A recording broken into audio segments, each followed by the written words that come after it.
Hello, fellow educators and scholars of August Wilson. My name is Seth Stevens, a fellow educator and literature scholar and literature student, a man with many titles.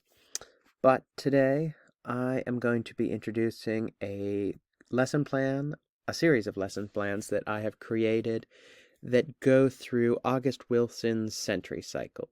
Now, it doesn't cover every play of the century cycle because there are 10.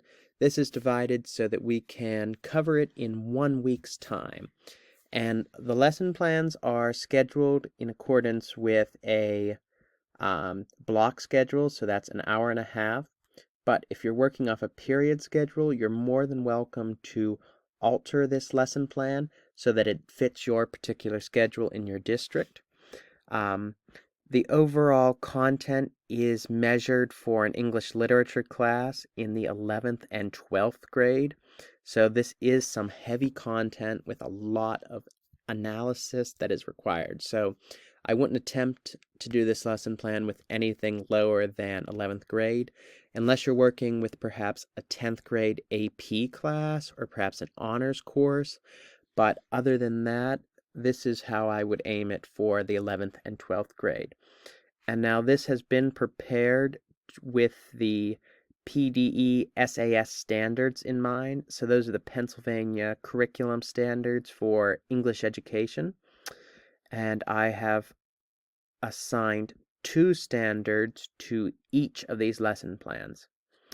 And so in this Google Drive folder that I have a series of a lesson plan for each day from 1, 2, 3, 4, and 5.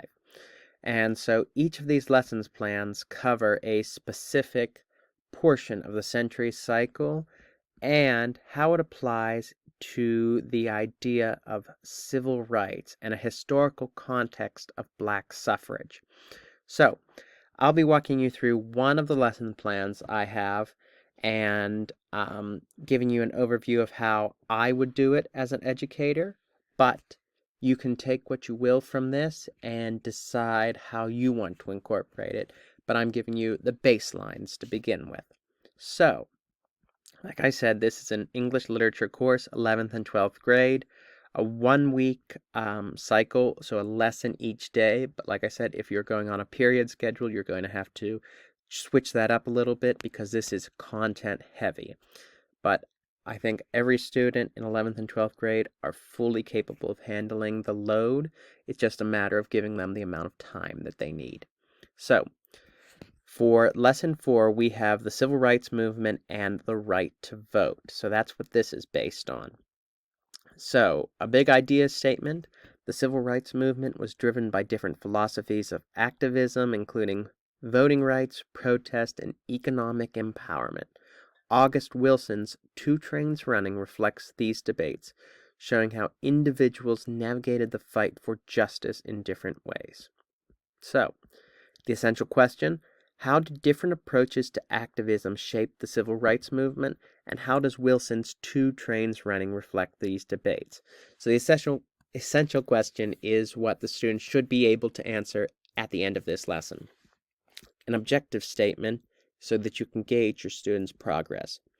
Students will analyze and compare different perspectives on black activism in 2 Trains Running and historical civil rights texts, using primary and secondary sources, class discussions, and a debate, and will demonstrate their understanding by participating in a class debate and writing a reflection on activism. As I said before, this is content heavy. This is a lot of writing and a lot of debate. And so, according to your district standards and your own curriculum standards, I would suggest modifying the content if you have higher or lower expectations according to student participation. So, some vocabulary, you can add this on a worksheet or perhaps on the board while you're discussing it, but this is some things that they probably know, but it doesn't hurt to point out again. So things like the activism, civil rights movement, the Voting Rights Act of 1965, economic empowerment, protest, radicalism. These last three would probably be best to put on the board because they are very in-depth and historically relevant with the context. So, lesson procedure. Now, I'm using the Seton Hill University lesson plan template.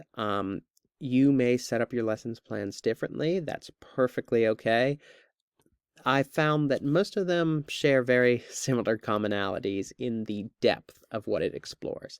So, pre-assessment of the student, so a quote analysis. So if we go to this link, it's from MLK Jr.'s Give Us the Ballot.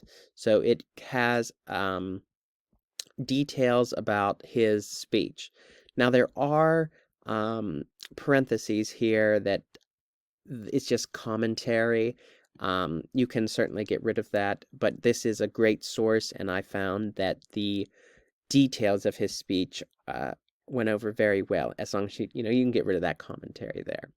But, so you would prompt students to analyze a quote from the source below as listed in the graphic organizer without any prior context. So just give them a free writing activity.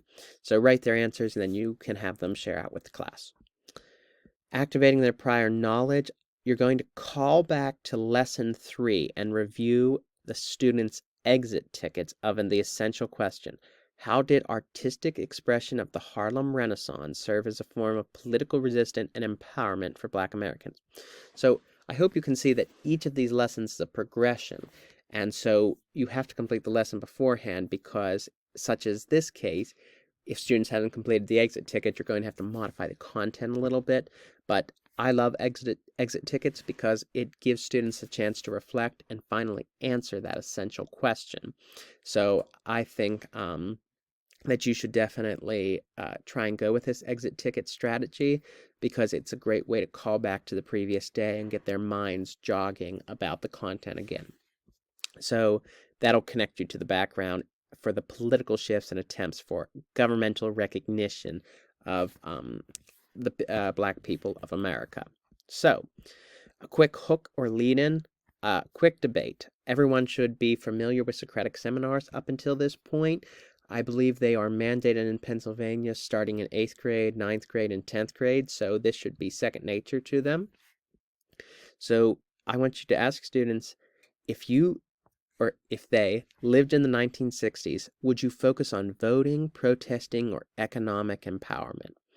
Now, this is a loaded question, so give them time to write it out. I would say about probably 5 minutes or so, and then you're going to do like a 4-corner situation. So have students stand in different corners of the room based on their answer. So if they focused on voting, protesting, or economic empowerment, I guess you'd have a 3-corner situation with a triangle, but there's always the one student or a couple students that have differing opinions or meshed opinions about multiple, how they would focus on their economic empowerment of the Black culture. So you can add that 4th, 5th, 6th corner, whatever it might be, but then just briefly discuss their choices.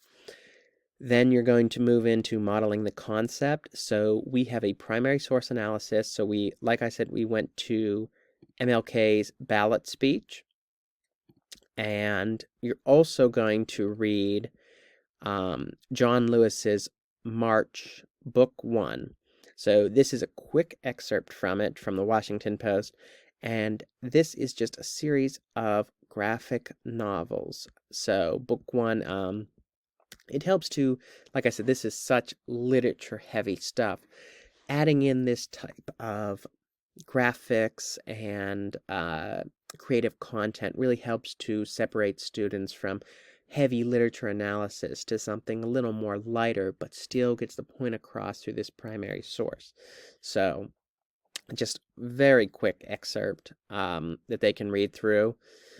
Then you will discuss how the text advocate for voting and activism. So once again, another whole class discussion, but If you struggle with class participation, then you can try and do some small group discussions instead, and then come back as a whole, whatever works for your particular classroom. So then you're going to get into your Wilson connection for two trains running.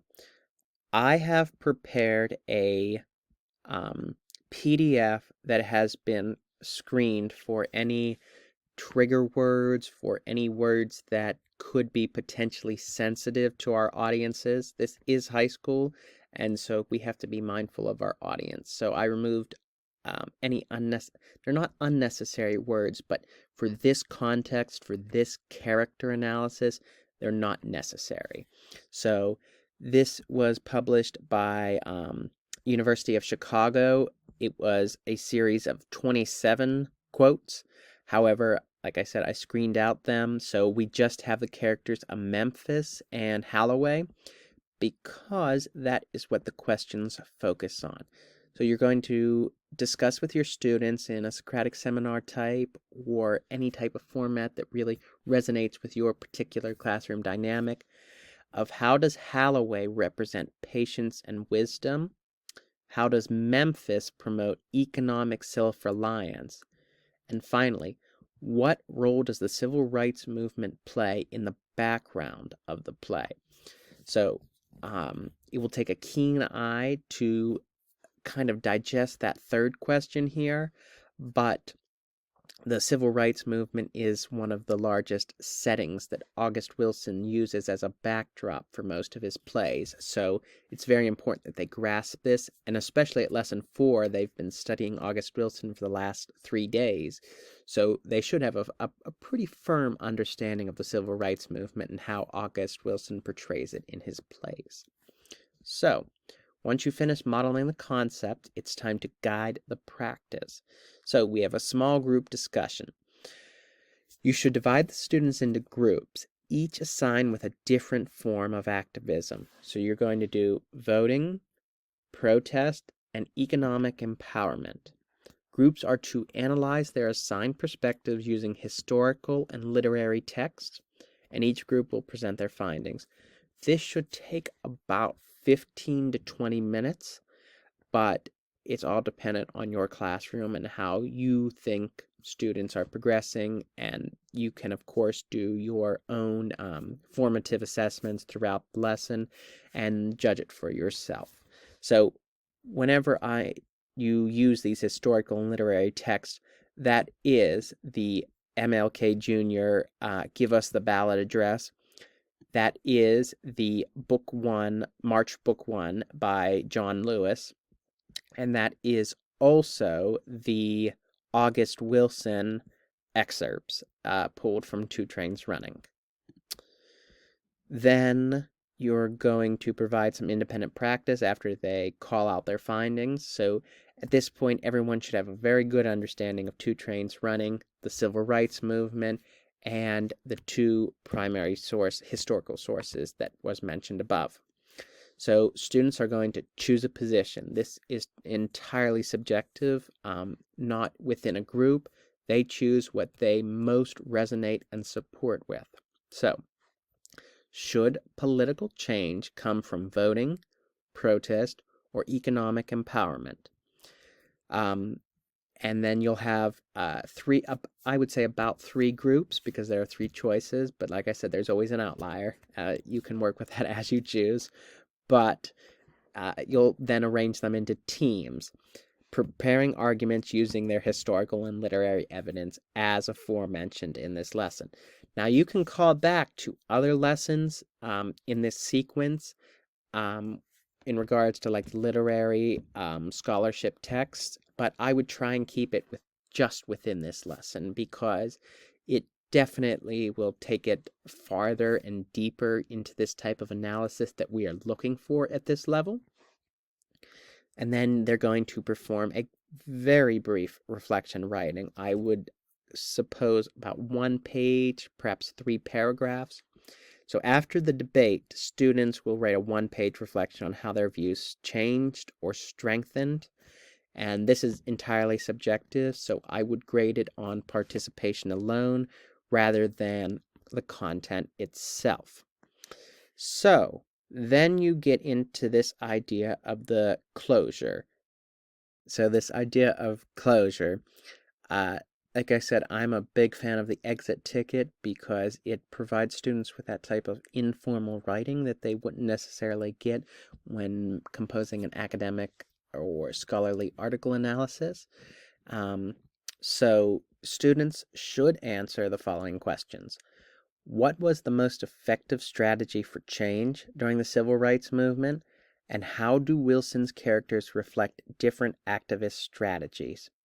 Now, it's very important that they answer both of these questions because we're not just analyzing historical literary text, we're analyzing them in relation to August Wilson and the literary element, because this is not just a history class, this is an English class. So, make sure that they answer both questions, and this would be an excellent opportunity to kind of blend the answers together. So instead of just two separate paragraphs, try and have them create some transitions to make it a smooth and clarity-free, or clarity of discussion. So that would be an excellent opportunity for that. Then your final discussion, mind you, this is a lot to process, so you can revisit the essential question and have students debate it, or simply do another part of the exit ticket. Just answer that essential question and submit it. So the essential question you can always put up on the board as well, because that is something that students should reference throughout the rest of the lesson. That's what I would do in my classroom. The same with the vocabulary words as aforementioned in the beginning of this instructional video. So, going over just a few things here. Excuse me. Transitions between each of the lesson procedures, completely subjective. Sometimes students have a hard time transitioning between debating and independent writing, so you might want to have a calm down or quiet period, but like we're dealing with 11th and 12th graders here, so the idea that you're going to need to put up the 5 finger, all right, 5, 4, it's just not likely. So completely at your discretion. The reading materials that you're going to need the 2 trains running, but like I said, it is in the Google Drive with the screened excerpts that I have here. You are also going to need MLK's Give Us the Ballot speech, which I've also linked here, and then John Lewis's March Book 1, which is also linked. So all free resources that have been cited correctly, and you won't be pirated or subject to copyright laws. Graphic organizers, whiteboards, markers, laptops, tablets, that's all if you prefer your students to do exit tickets on the whiteboards rather than taking them for inventory. If you prefer students to do handwritten, or if you prefer them to type, that is all up to your discretion as the educator. So some formative evaluation, as I talked about before, whenever you're judging how to pace your lesson. Participation in discussions is a great way to assess students' progress. Annotation checks, so whenever they're reviewing the scholarship and the literary texts, you can ask them to write some brief annotations to gauge their understanding. Graphic organizers, if you so choose to incorporate them in the lesson, and then based on writing completion alone. And these I would simply grade as a complete or incomplete, as they are just for brief check-ins to see if students are meeting the standards of the lesson. So summative evaluation, once again, more writing, informal though, to really reinforce students' abilities whenever it comes to this idea of formal writing, because at the end of these series of lessons for the August Wilson Century Cycle, there's going to be a final summative assessment that asks students to write in with a lot of depth, a lot of analytical skills, and so it's always great to practice. So you can ask them to write a short paragraph connecting two trains running to black suffrage, graded on clarity and textual evidence. So this isn't as formal as a analytical research scholarship, but it is important that they start learning these MLA citations and MLA format. So primary and secondary sources also are very important to learn. So you can use this summative evaluation, time permitting, of course, to really reinforce some of those skills that they may have forgotten about in previous lessons. So some accommodations you can provide, and you as the educator can provide your own copies of annotated text for students needing reading support. Allow verbal rather than written responses if needed.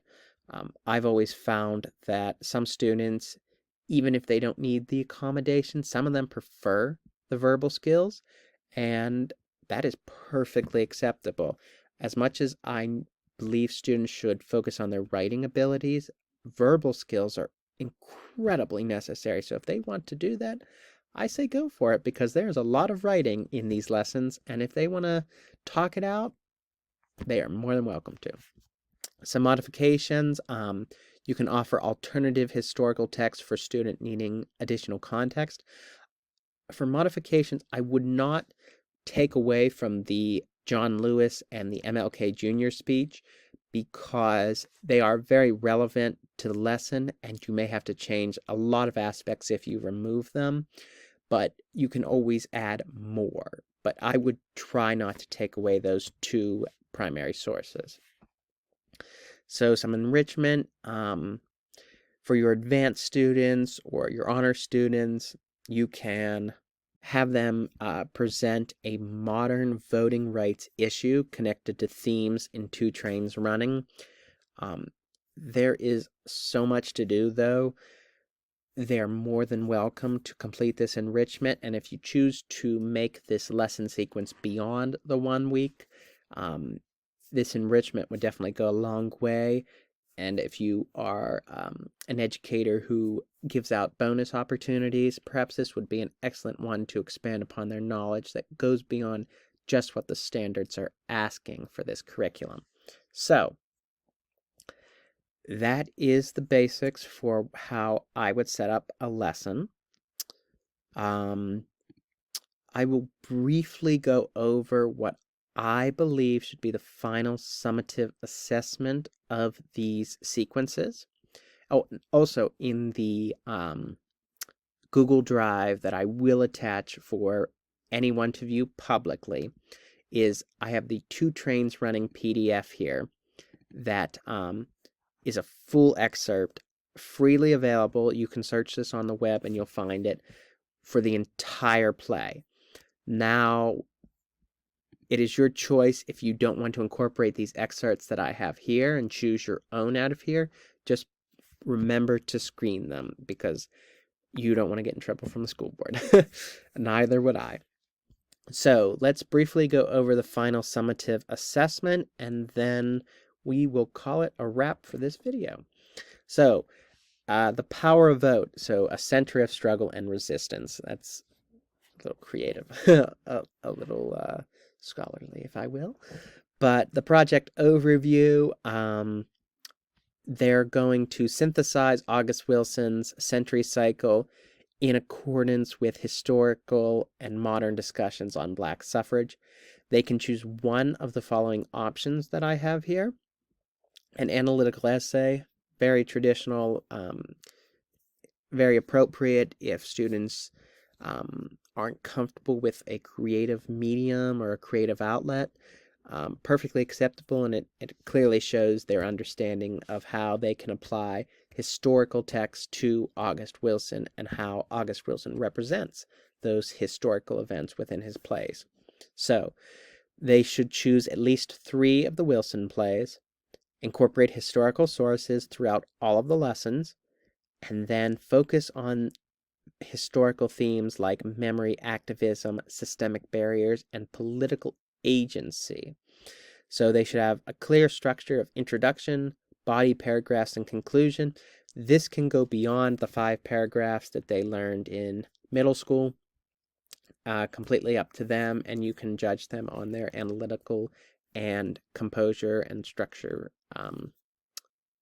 efforts. Option 2 is a creative project for playwriting or a monologue series. Write at least 3 monologues. Now, these do not have to be long. I would say a page each would be more than enough for what this project is. It should reflect historical realities and the evolving challenges of Black political engagement, use language, dialect, and systolic elements that reminiscent of Wilson's dialogue. They should not be copying from Wilson's Two Trains Running or Ma Rainey's Black Bottom or the piano lesson or radio. They shouldn't be copying directly from that.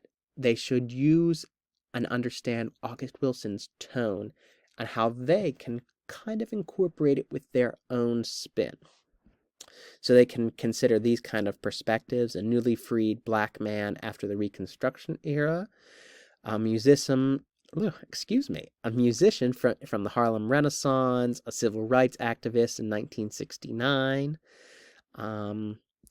or a modern politician. Option 3, a 15 to 20 minute documentary or podcast episode. Audio clips, interviews, and historical analysis are required or preferred.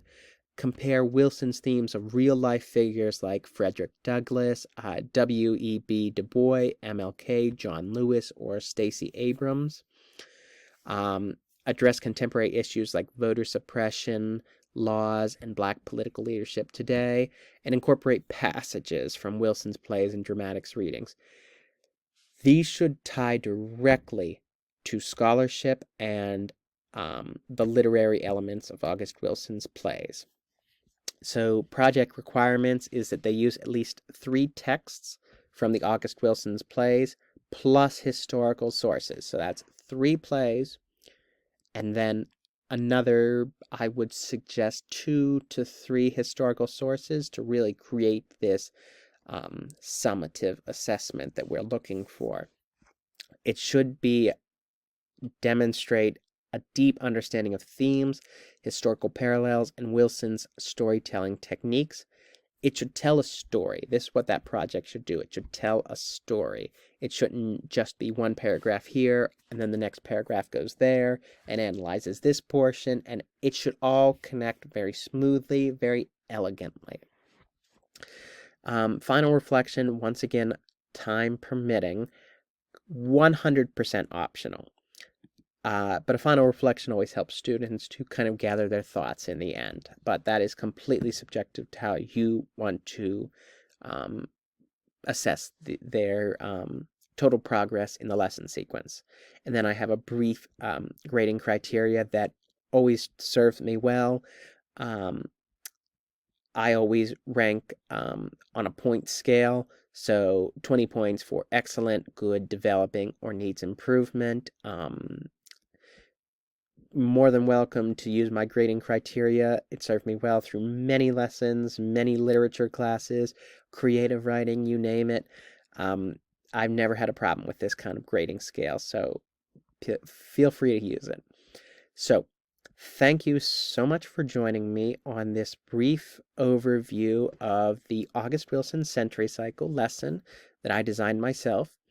In the Google Drive that will be posted on this YouTube video, we have each lesson plan that goes through the idea of civil rights and the Black suffrage movement throughout America. We have the PDF of Two Trains Running. We have the excerpts for the lesson 4, and then the final summative assessment.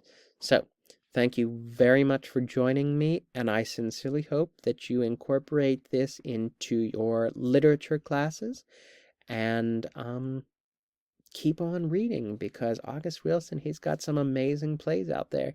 And even if we don't cover the plays that you want to in this lesson, I would highly recommend that you go out and incorporate them. So thank you very much and have a wonderful day.